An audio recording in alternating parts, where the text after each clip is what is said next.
Namuli lorie biarilum Oyamuma seragu doburodum naka Dogenede Ebubeli lorie biarilum Eze seragu doburodum naka Oyamumali lorie biarilome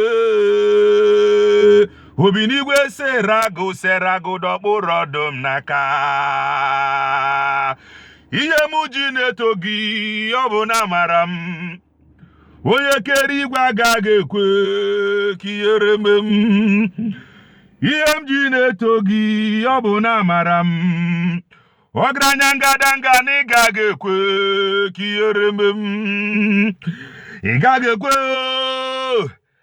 kiyeremem ịgaghị ekwe kiyeremem Igbo bụ Igbo ụtụtụ ọma ehihie ọma mgbede ọma depending your time zone anyị ya dịka echi maka na echi adị agụ ọ bụ na isonyebe ekweche gịnị click the like button, subscribe, comment, share. Ma ọ bụ na oruru go yadego. Mana ọ bụ na oruru gị no need igbu oge. Wa. Ndebe anyị unu afụgo ka o si adị. Ị mara anyị kwuru before ka a gara ịtụ. Ụfọdụ afụta ya na-akwụrụ anyị ụgwọ. Ịfọdụ ya ledi ka m dị Jagaban na-enye m ego. Chileke kpọọ gị ọkụ dị a. Ihe anyị na-eme, I just want to make common sense as always. Ihe anyị na-eme common sense. These are powers that stop your father. Actually, maybe from a different angle. These are principalities and powers. Powers that stop your father. Yes, this is Nigeria. The prince that empowers your Persia. The prince that empowers your Persia.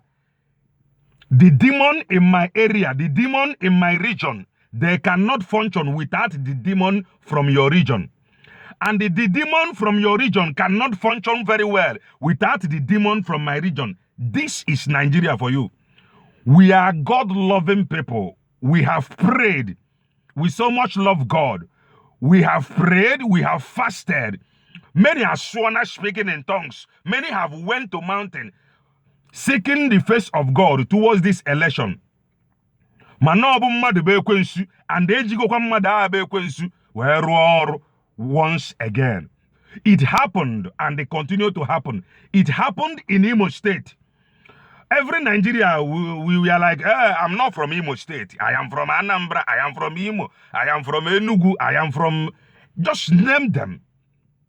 The reason you did not speak up is because it happened in Imo State and you are not from Imo State. You kept quiet. But it all happened in Imo State. You kept quiet. Now you are crying. This is the hypocrisy, the hypocrisy of a black people, black man. Injustice to one is an injustice for all. Why are you crying now? Because it has happened to you. You prayed for Peter Obi. Many of you see vision for him becoming Nigeria president. Many of you encourage your members. I'm not talking to pastors. You encourage your members to come out and vote. Make sure that the vote count. But you don't know that it is not about making sure that your vote count. Yes, your vote will be counted in your own locality. But the vote will be decided in Abuja. Yes. That is eba can the powers that be anoko we decide. Yeah, these are the enemies in the gate. These are powers that stop you from excelling. These are the powers that stop you from having a good road. This is principalities and powers in human form. These are the powers that stop your father from enjoying 24 hours electricity. These are principalities and powers that made you to be dying in desert. I want to talk to Nigerians, those that so much love Nigeria. These are powers that deprive you of a good health care. These are powers that said no, that you can never have 24 hours electricity. These are powers that stop you for being in Nigeria. This power, Elemia empower from Nda Chiburo Oboda. And you are in a help. And in my region, we have these demons that is functioning with the demons from your region. And they base from Mbago Nandia colonize Ibrahim.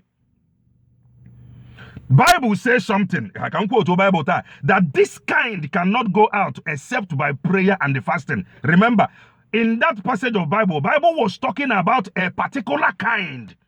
He said that this kind cannot go out except by prayer and the fasting. One again, there is another kind. For that kind not to respond except to enforce prayer and the fasting. There is another kind that don't need prayer and fasting. You hear that kind need unity. And that is what I want to preach to us now. We must unite together to pull down that prince of Persia that say that you can never have good functioning educational system. That prince of Persia that say that you can never enjoy good road, good health care. That prince of Persia that made you an inferior in Nigeria. Oh, Nekala Nigeria can have a motivational speaker preaching to those that are suffering how they must be humble with their chain. You must rise up, unite under one umbrella against this principality, against this prince of Persia.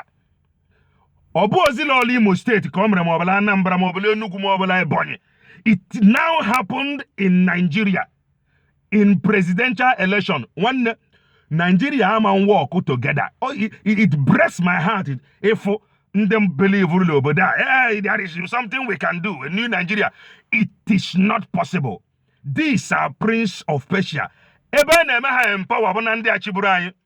need a demon from my region and the demon from your region to come together to subdue you, to suppress you, to make sure that you don't have social amenities.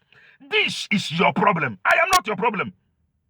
We must unite under one umbrella, under one goal, to confront these principalities and powers that have deprived you of social amenity. No hospital, no road, no health care, no school, no light, no good road. You are suffering. Even the money you put in the bank, you can't take it out. This is your problem. This is the principality that have caged you. And the demons from all over the country unite together to suppress you. I want us to unite together and enforce this knowledge. That is what we have learned now. We must unite together and say no. You must stop them. This is the powers that be, powers that decide election. Vote to government count. Before that, forget that thing. You must vote and make sure it count.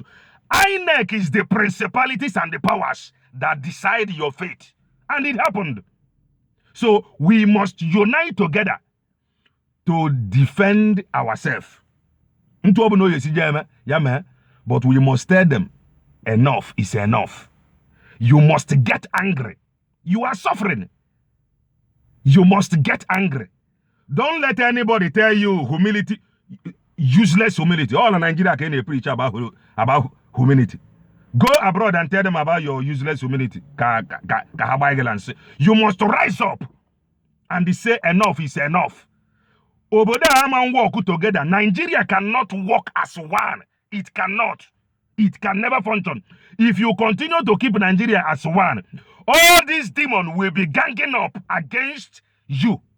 And there is nothing you can do. Nigerians need to rise up to demand for rearranging Nigeria, for demand how to rearrange Nigeria. Nigeria cannot work as one country. This is your principalities. This is your powers.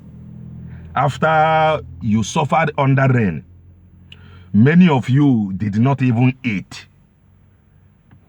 because you want to make sure that your vote, you want to make sure that you cast your vote and your vote count. What happened? INEC end your sleepless night under 24 hours. This is the powers that be. So I am talking to Nigerians now. It is no longer about Biafra. It is no longer about Oduduwa or Arewa. Injustice to one is an injustice for all. We must rise up and speak in one language. We are suffering, and that is the truth. We are suffering, and that is the truth. That is the more reason why we need to rise up. Don't listen to Obi. Obi will tell you to calm down and leave it to God. Another 4 years, they will be telling you, hey, you need to vote, you need to defend your vote. Far, we hear about Asiasi. Oh, yeah, what I did we see before Seattle. Ndebayana, Asala Anarofu, Onyoru Azu, Nana Roruli Lazu, Ndebay, Adranagan Nam de Cano. No, Macale, see what a Simon, KTPI. I am not quite Simon, na TPI, Kukunioku, Mankulioku. Iya abo gain da bakono. Iya abo gain da bakono. Oboda ama as a one. Also, what Jesus of Nazareth, hand there Nigeria over to. It cannot work. We must sit on a round table and decide how we will live together, if we must live together. If not, separate on Jakama, you are suffering. After how many years of suffering, praying and fasting, INEC ended it. That is the Prince of Persia. To be continued.